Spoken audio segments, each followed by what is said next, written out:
Cough care syrup. Cough care സിറപ്പിന് അതിനകത്തുള്ള ingredients പ്രധാനമായിട്ടും ചുമയ്ക്ക് വേണ്ടിയിട്ടുള്ള സാധനമാണ്.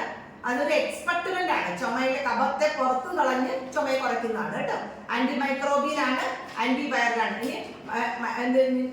ഈ ബാക്ടീരിയ കൊണ്ടുള്ളതായാലും വൈറൽ ആയിട്ടുള്ള ചുമയാണെങ്കിലും കുറയ്ക്കുവാനും ഇമ്മ്യൂണിറ്റിയെ കൂട്ടുവാനും സഹായിക്കുന്നു.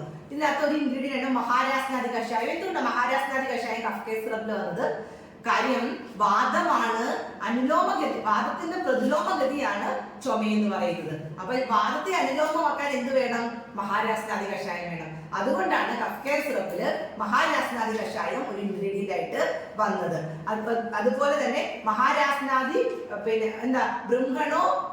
ബൃംഹണമാണ്. മഹാരാസ്നാദി ബൃംഹണമാണ്. അപ്പൊ ശരീരത്തെ ബലപ്പെടുത്തുവാനും സഹായിക്കുന്ന ഒരു കഷായമാണ് മഹാരാസ്നാദി കഷായം. രണ്ടാമത്തത് ഇരട്ടി മധുരം. ഇരട്ടി മധുരം എന്ന് വെച്ച് കഴിഞ്ഞാല് ഗ്ലൈസറൈസ ഗ്ലാബ്ര.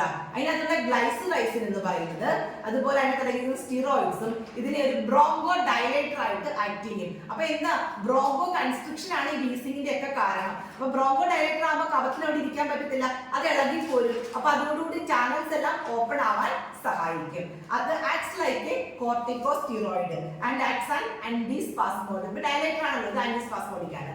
പിന്നെ relieve bronchial constriction and expel sputum. Okay, കഫത്തെ പുറന്തള്ളാനായിട്ട് സഹായിക്കുന്നു. അടുത്തത് ആന്റിസ്പാസ്മോഡിക് ആയിട്ടുള്ളത്. അത് പറഞ്ഞല്ലോ, ആന്റിസ്പാസ്മോഡിക് എന്ന് വെച്ച് കഴിഞ്ഞാൽ ഈ കൺസ്ട്രിക്ഷൻ മാറ്റി ലങ്സിനെ ഒന്ന് ബ്രീത്ത് ചെയ്യാനായിട്ട് സഹായിക്കുന്ന സാധനങ്ങൾ ഏതൊക്കെയാണ്? മൂലേറ്റി, ഗുഗുലു, അതുപോലെ ത്രിഗഡു.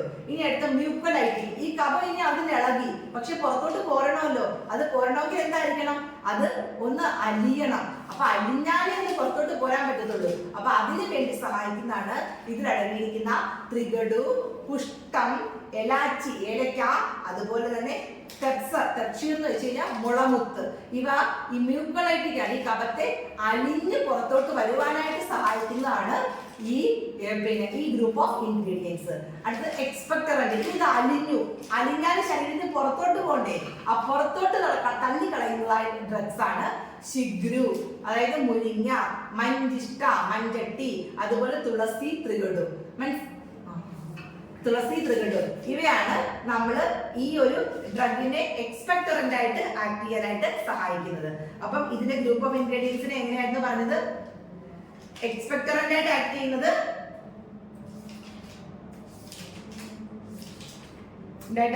ശിഗ്രു,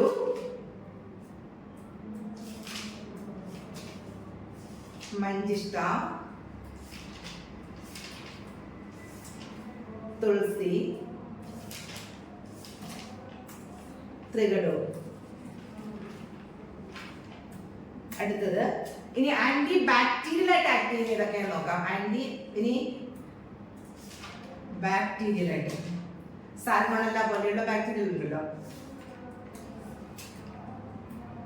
ആന്റി ബാക്ടീരിയൽ ആയിട്ട് ആക്ട് ചെയ്യുന്നത് മുരിങ്ങ, ശിഗ്രു, ടിനോസ്പൊറ.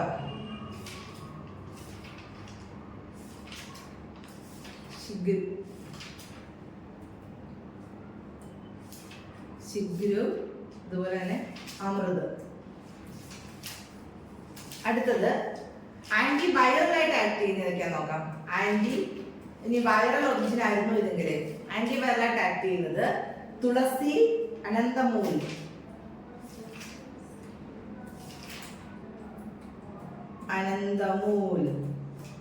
തുളസി, അനന്തമൂൽ, മഞ്ചിഷ്ട. ഓക്കെ. അടുത്തത് ഈ മൊരിങ്ങ ഒലിഫറയ്ക്ക് ESRനെ കുറയ്ക്കുവാനും HbA കൂട്ടുവാനുമുള്ള കഴിവുണ്ട്. Only with Moringa olifera asthmatic attack severity reduces. ഈ ആസ്മയുടെ അറ്റാക്കിന്റെ സിവിയറിറ്റി കുറയ്ക്കണമെങ്കിൽ മൊരിങ്ങ ഒലിഫറയ്ക്ക് മാത്രമേ പറ്റത്തുള്ളൂ. Vital capacity increases by moringa oleifera. നമ്മുടെ ലങ്സിന്റെ വൈറ്റൽ കപ്പാസിറ്റി കൂട്ടുവാൻ വേണ്ടി സഹായിക്കുന്ന ഒന്നാണ് മൊരിങ്ങ ഒലിഫറ. ഓക്കെ, അപ്പൊ ഇത് നമുക്ക് എക്സ്പെക്ടറന്റ് ആണ്, മ്യൂക്കോലൈറ്റിക് ആണ്, അതുപോലെ തന്നെ ബ്രോങ്കോ ഡയലേറ്റർ ആണ്, ആന്റി സ്പാസ്മോഡിക് ആണ്, ആന്റി വൈറൽ ആണ്, ആന്റി ബാക്ടീരിയൽ ആണ്. അപ്പൊ എല്ലാം വൈറസ് കൊണ്ടുള്ളതാണെങ്കിലും ബാക്ടീരിയകൾ കൊണ്ടുണ്ടായിട്ടുള്ള ചുമകളിലും ഈവൻ നമ്മുടെ ബ്രോങ്കോ കഴിച്ചിട്ട് തമകശ്വാസം പോലുള്ള കണ്ടീഷൻസ് ഐഡിയൽ ആയിട്ടുള്ള ഒരു ഡ്രഗ് ആണ് കഫ് കെയർ സിറപ്പ്.